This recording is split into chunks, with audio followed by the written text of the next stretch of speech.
Timnas Indonesia akhirnya mampu membuat publik Vietnam malu. Setidaknya malu karena menguasai permainan tapi gagal menang. Terus melakukan penyerangan ke jantung pertahanan Indonesia sampai para pelatih dan stafnya berdiri semua. Tapi tak ada sebiji gol pun yang bersarang ke gawang Nadeo Argawinata. Skor pun berakhir 0-0. Indonesia secara mengejutkan mampu menahan imbang kesebelasan Nguyen di fase grup Piala AFF 2020. Mungkin skor ini tak cukup memuaskan bagi fans kardus Timnas Indonesia. Karena bagi mereka, Indonesia barangkali memang harusnya menang atau minimal memberikan perlawanan. Terlebih sepanjang laga, pertahanan Timnas Indonesia disobek-sobek pasukan Nguyen. Hasil ini bagaimanapun sangat-sangat membanggakan. Minimal ini menjadi pertanda baik, terutama memperbaiki rekor dengan Vietnam. Apalagi kita tahu Vietnam adalah kekuatan terbesar Asia Tenggara. Kredit khusus buat Sinteyong, sebab ia seperti sudah mengukur dengan sangat jernih kualitas anak asuh Park dan bercermin pada timnya sendiri. Bagi Sinteyong, imbang lawan Vietnam sudah cukup. Makanya strategi yang diterapkan adalah bertahan total. Banyak perubahan. Timnas Indonesia di bawah asuhan Sinteyong hari ini benar-benar mengalami banyak sekali perubahan. Selama ini, walaupun gitu-gitu aja, setidaknya dari 6 laga terakhir, Timnas Indonesia baru 1 kali kalah. Perkembangan pola Timnas Indonesia sudah mulai tampak ketika melakoni uji coba di Turki. Anak asuh Sinteyong nyaris saja menahan imbang Afghanistan di laga pertama, 16 November 2021. Namun sayang, Timnas harus kecolongan 1 gol. Meskipun di laga itu hasil latihan sudah mulai kelihatan, para pemain Timnas sudah tak males lagi melakukan pressing ketat. Dan buahnya baru dipungut ketika menghadapi Myanmar 9 hari kemudian. Di laga melawan Myanmar, Indonesia tampak lebih matang, tampak memiliki keyakinan menang berkali-kali lipat. Hasilnya, anak asuh Sinteyong menang 4-1 atas Myanmar. Kita tahu sebelumnya Myanmar bukanlah tim yang mudah dikalahkan. Kemenangan itu pun membuat kita makin yakin untuk menatap Piala AFF di depan mata. Dan kemenangan atas Antalyaspor turut menambah kepercayaan kita pada Witan CS. Skuad Garuda sukses membobol gawang Antalyaspor 4 kali. Hebatnya, 4 gol itu tidak terbalas satupun. Padahal Antalyaspor adalah salah satu klub beken dari Turki.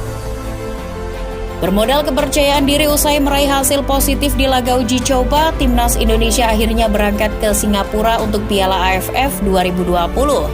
Namun, harapan tinggi sepertinya perlu diredam sebentar. Terlebih Indonesia di Piala AFF tergabung di grup B. Grup B terbilang cukup sulit dan layak disebut sebagai grup neraka.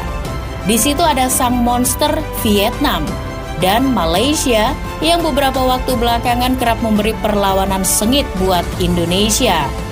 Tentu kita juga tidak bisa melupakan tragedi di Piala AFF 2010 silam. Akan tetapi harapan yang semula perlu diredam justru tersulut kembali ketika Timnas Indonesia melakoni laga pembuka melawan Kamboja. Indonesia tampil sangat-sangat menawan di laga tersebut, apalagi di babak pertama. Sinteyong tampak menggeber anak asuhnya di awal. Taktik yang coba diterapkan jika diingat-ingat seperti gegen pressing. Para pemain Indonesia terus mengejar bola seperti tak mau kehilangan bola barang 1 menit. Gol-gol pun mulai tercipta, mulai dari Rahmat Irianto, Evan Dimas, dan Irianto lagi. Sayangnya setelah mencetak 3 gol, para pemain seperti kehabisan tenaga. Taktik pressing ketat dan terus memburu bola plus menyerang habis-habisan jelas membuat para pemain cepat kehabisan bahan bakar. Sinteyong dalam hal ini mungkin kelupaan bahwa yang dia latih itu Timnas Indonesia, bukan Timnas Korea Selatan. Tentu fisik yang dimiliki anak-anak Garuda belum kompatibel dengan strategi pressing ketat yang dimau sang pelatih. Timnas kembang kuburan pun akhirnya memanfaatkan kelelahan para pemain Indonesia dengan mencetak 1 gol di menit ke-37. Babak pertama berakhir dengan skor 3-1. Di babak kedua, Timnas Indonesia kembali ngegres dari awal. Dan hasilnya, Ramai Rumakik membobol gawang Kamboja menit 54. Setelah itu para pemain Indonesia kembali letoy. Para pemain sudah mulai kehabisan tenaga. Disitulah Keisuke Honda terus menginstruksikan pemain Kamboja untuk mengobrak-abrik pertahanan Indonesia. Voila, menit ke-60 akhirnya Kamboja mencetak gol keduanya melalui Prak Moniudom. Ajaibnya, meski tertinggal menjelang laga usai, Kamboja yang justru terus menguasai permainan. Untungnya Timnas Indonesia berhasil mengamankan keunggulan 4-2. Laga lawan Laos kita skip saja karena semua orang sudah tahu bahwa Timnas Bumbu Dapur punya kualitas di bawah Indonesia. Ya, terbukti Timnas Indonesia menang telak 5-1 atas Laos. Namun ada satu yang perlu dicatat, Timnas Indonesia sangat enjoy menghadapi Laos. Aliran bola sudah berjalan sangat baik. Belum lagi umpan-umpan para pemain Timnas Indonesia sedikit ada perkembangan dibandingkan laga sebelumnya. Barangkali itu karena netizen sudah mengkritik pemain Indonesia, terlebih soal passing. Akhirnya laga melawan Laos menjadi bukti kalau Timnas Indonesia bisa berkembang juga permainannya.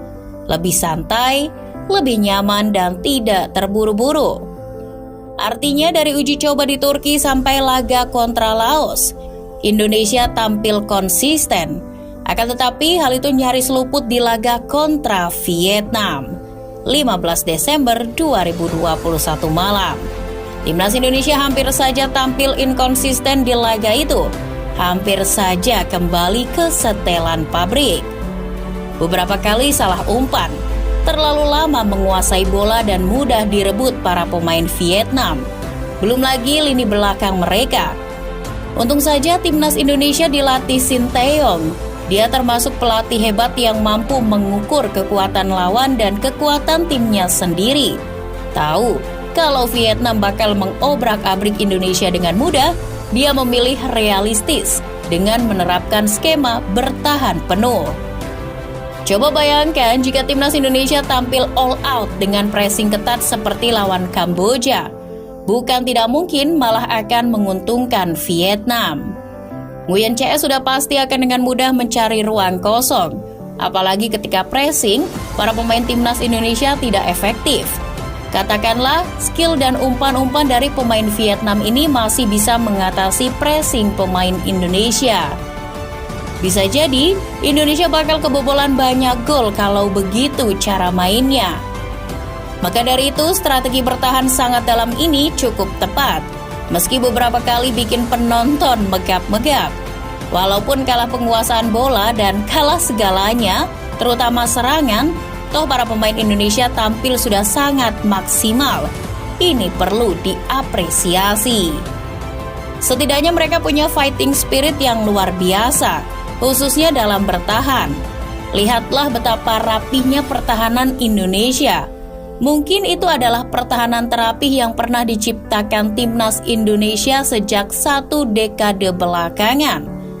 Betapa pemain Indonesia masih tetap fokus. Walaupun tentu kita mengerti, bertahan terus pastilah menguras tenaga. Iya, inilah Timnas Indonesia sekarang. Berusaha tidak mudah hilang fokus, tidak mudah hilang bola, dan tidak mudah hilang konsistensi. Jika Timnas Indonesia terus bermain apik begini, trofi AFF mungkin sudah nggak perlu-perlu amat. Yang terpenting tampil konsisten dan bekerja keras di setiap pertandingan. Karena hanya itulah yang bisa dijanjikan Sinteyong. Seandainya juara AFF 2020, anggap saja itu sebagai bonus. Bonus bagi para pemain yang sudah bekerja keras. Ayo Indonesia, konsistenlah. Kami menunggu hasil-hasil baik berikutnya.